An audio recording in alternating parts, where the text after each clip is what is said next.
বাংলাদেশের ঐতিহাসিক মসজিদগুলোর তালিকায় যেসব মসজিদের নাম আজও স্বর্ণাক্ষরে লিপিবদ্ধ রয়েছে তার মধ্যে মৌলভীবাজার জেলার কমলগঞ্জ উপজেলাধীন ভানুগাছ এলাকার কেরামতনগরে অবস্থিত ৬০-এর দশকে মুঘল স্থাপত্যের অনুকরণে নির্মিত ৩ গম্বুজ বিশিষ্ট মোহাম্মদ কেরামত আলী জামে মসজিদ অন্যতম, যা আজও কালের সাক্ষী হয়ে দাঁড়িয়ে আছে কেরামতনগরে।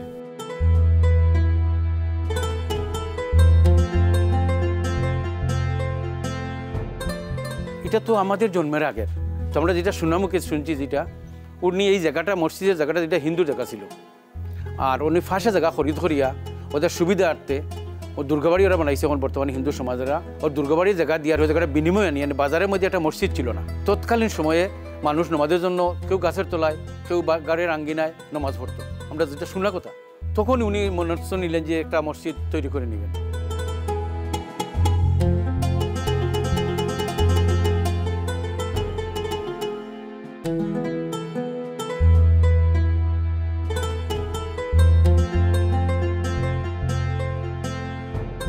মুঘল স্থাপত্যের অনুকরণে নির্মিত আকর্ষণীয় ও ব্যয়বহুল নির্মাণশৈলী মসজিদটির মাঝখানে রয়েছে একটি বড় গম্বুজ ও দুপাশে অপেক্ষাকৃত দুটি ছোট গম্বুজ, এবং চারপাশের ৪ কোণায় ৪টি লম্বা আকৃতির সুউচ্চ মিনার রয়েছে।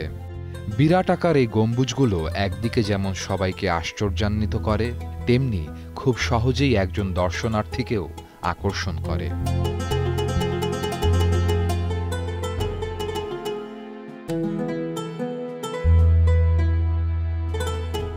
আগে রাত্রে দেখা দিত জঙ্গি বিমানের মতো হেলিকপ্টারের মতো উড়ে দিতে, সেটা ৩টা মিনারে ৩টা জাহাজ ছিল কাছের তৈরি। চাঁদের আলো ফললে, সূর্যের আলো ফললে এটা দেখা দিত যে লড়তেছে। এই কারিকরমগুলো পাকিস্তানের মেস্তর দিয়ে উনি করাইছেন।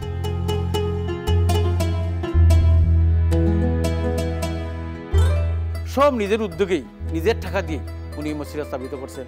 খড়ি কমলগঞ্জ থানায় বৃহত্তর সিলেট জেলার মধ্যে এই মসজিদ দেখার জন্য আমরা বাপসাজার মুক্তির কথা শুনছি। মসজিদ দেখার জন্য হাজার হাজার মানুষ প্রতিদিন আসতো বিভিন্ন ডিস্ট্রিক্ট থেকে, বিভিন্ন জেলা থেকে। এত সুন্দর, এত কারিকর্মের মসজিদ আর কোথাও নেই। যেইভাবে দরজাগুলো দিচ্ছেন, জানালাগুলো দিচ্ছেন, গম্বুজগুলো দিচ্ছেন, লাইটগুলো দিচ্ছেন, সবটি আলহামদুলিল্লাহ উনার নিজস্ব ব্রেন থেকে।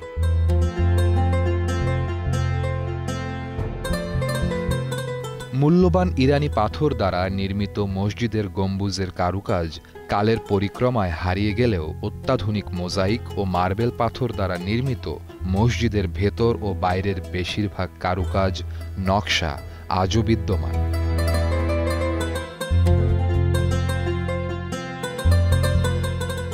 মেস্তরেঞ্জন পাকিস্তানের মসজিদের বাইরের সাউন্ড মসজিদের ভিতরে ঢুকে না, আর ইমাম সাহেবের বা মসজিদের ভিতরে মুসল্লির কথাবার্তা সাউন্ড বাইরে যায় না।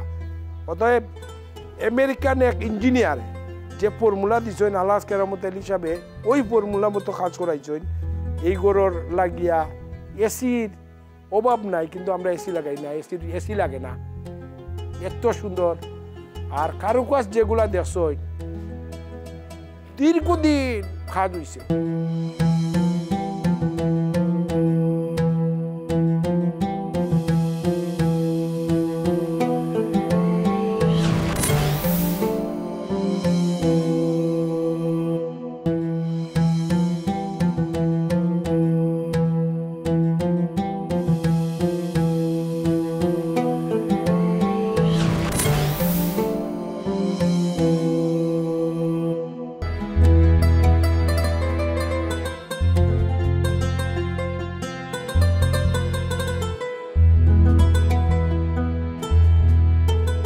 মসজিদ সংলগ্ন ইমাম মুয়াজ্জিনদের থাকার জন্য মনোরম কোয়ার্টার, বড় একটি পুকুরঘাট ও অজুখানা বিদ্যমান রয়েছে।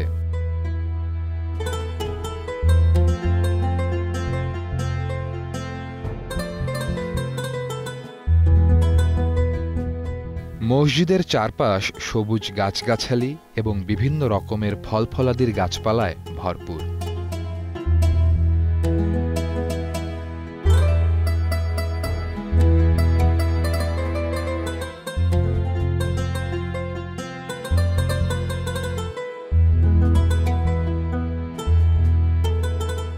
প্রাকৃতিক সৌন্দর্যমণ্ডিত এমন পরিবেশের মসজিদ খুব সহজেই দর্শনার্থীদের হৃদয়ে স্থান করে নেয়।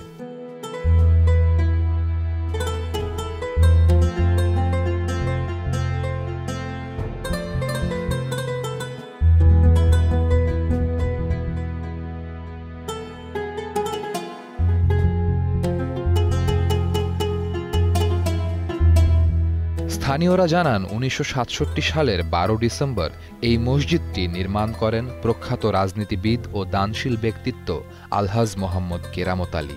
পরবর্তী সময়ে তার নামানুসারেই মসজিদটির নামকরণ করা হয়।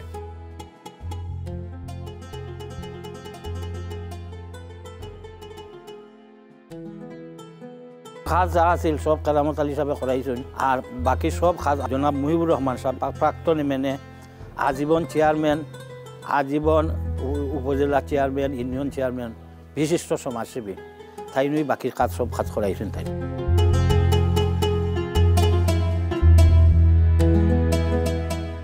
আলহাজ কেরামত আলী সাহেবে মসজিদ করা পরে যে ইমাম আনছেন বানিয়াসং থাকি একজন ইমাম আনছিলা, প্রথম ইমাম হইল আলহাজ হরমুদুল্লাহ সাইদা সাহেব তুলগলি, এরপরে বানিয়াসং থাকি একজন ইমাম, এগুলা বিভিন্ন আইছেন। এটা ঐতিহ্যবাহী মসজিদ। এইরকম মসজিদ কমলগঞ্জ উপজেলাত মুলিবাজার জেলাতেই নাই। এই মসজিদর বিটা বাটা ওয়াল টোয়াল করতে যেত টাকা খরচ হয়েছে, তার চেয়ে বেশি করে খরচ হয়ে গেছে কারুকাজ করতে আর গম্বুজ করতে। উপরে দিয়ে প্লেন গেলে আলো গেলে ও প্লেনের আলো দেখা যাইতো, এটা সংগ্রামের সময় নষ্ট হয়ে গেছে। আলহাজ কেরামত আলী সাহেব মসজিদ তার আব্বার নামে আমার দাদার নামে শওকত আলী সিনিয়র মাদ্রাসা একই সময় কাজ শুরু হয়েছে। যাই হোক, সর্বশেষ তাই কাজ করিয়া নমাজ পড়তে আসছেন না।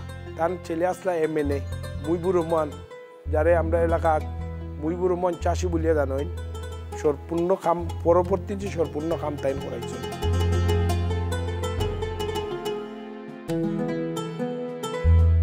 এই মসজিদে একসঙ্গে প্রায় সহস্রাধিক মুসল্লি নামাজ আদায় করতে পারেন। সপ্তাহের শুক্রবারে জুমার নামাজ আদায় করতে দূর দূরান্ত থেকে শত শত মানুষ ছুটে আসেন এখানে।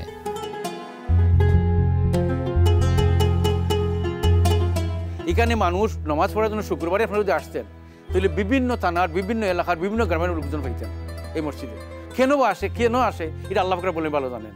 মানে এখানে আসলে মানুষের মনে একটা তৃপ্তি মিটে। কেন বাইরে ভিতরে 1500 মানুষের নামাজের জায়গা আছে, এবং বিভিন্ন ওয়াজ, সমাজসেবামূলক কাজ সব কিছু এই মসজিদ হইল প্রাণকেন্দ্র কমলগঞ্জ উপজেলার। মুঘল স্থাপত্যের আদলে নির্মিত দৃষ্টিনন্দন এই মসজিদটি যদি সরকারি তত্ত্বাবধানে সংস্কার ও রক্ষণাবেক্ষণ করা হয়, তাহলে ভবিষ্যৎ প্রজন্মের কাছে ঐতিহাসিক স্থাপত্য হিসেবে অবিস্মরণীয় হয়ে থাকবে অনন্তকাল।